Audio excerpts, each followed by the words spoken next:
Hendri, saat ini kan salah satu jebakan yang dirasakan masyarakat adalah Undang-Undang ITE. Sementara masyarakat tidak banyak tahu, taunya ketika ada berita langsung share, langsung ditanggapi.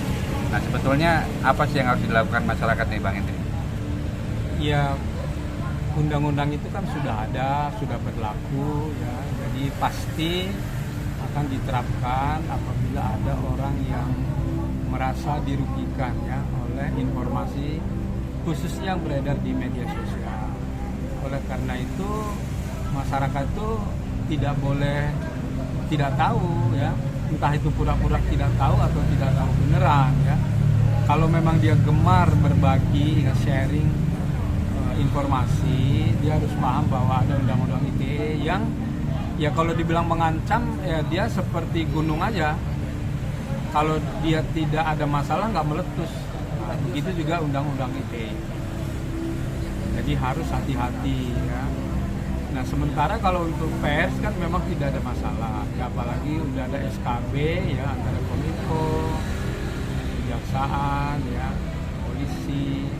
Bahkan polisi sudah mengeluarkan surat edaran ya bahwa sejauh itu apa dianggap karya jurnalistik dia tidak dikenakan pasal-pasal ITE, tapi dikenakan pasal-pasal di Undang-Undang Pers. Jadi praktis kalau untuk media massa itu aman ya. Tetapi tadi bagaimana misalnya dengan wartawan yang menulis di media sosial ya atau menyiarkan ini juga ya sejauh itu hanya meneruskan apa yang ada di media massa ya karya jurnalistik itu sebetulnya aman. Tetapi kalau dia beropini, dia membuat berita begitu menyebarkan informasi, ini juga memang masih rawan ya, terutama sifatnya yang opini. Kalau news memang relatif sebetulnya baik dan kita sudah melihat contoh ya penerapan restoratif justice itu. Pendekatannya adalah pendekatan saling memaafkan, saling memaafkan. Sosialisasi terhadap ITE sendiri, Bang Hendri melihat bagaimana, Bang? Jadi sebenarnya ya Kementerian Kominfo itu sudah banyak melakukan yang namanya literasi digital.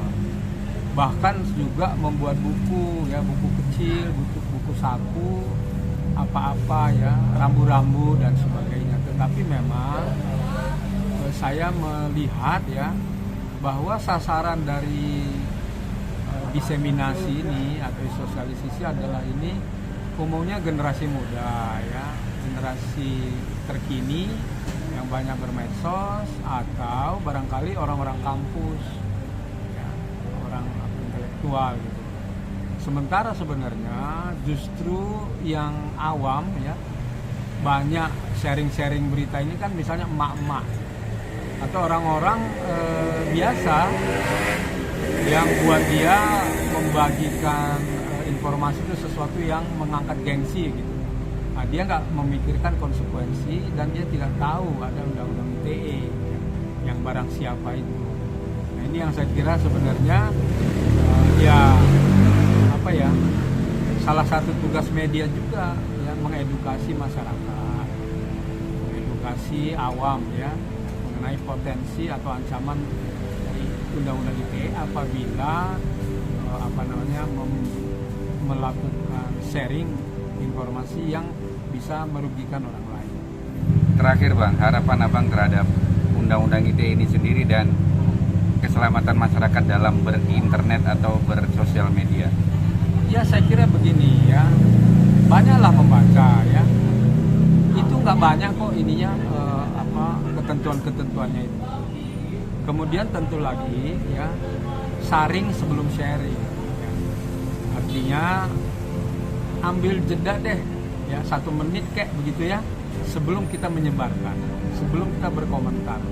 Karena kan kalau terpancing emosi kita itu seketika kita mau menanggapi, baru kalau nanti sudah termuat kita menyesal. Nah kalaupun kita menghapus kan orang lain kalau yang nggak suka sama kita udah meng-capture kan, sudah dia rekam.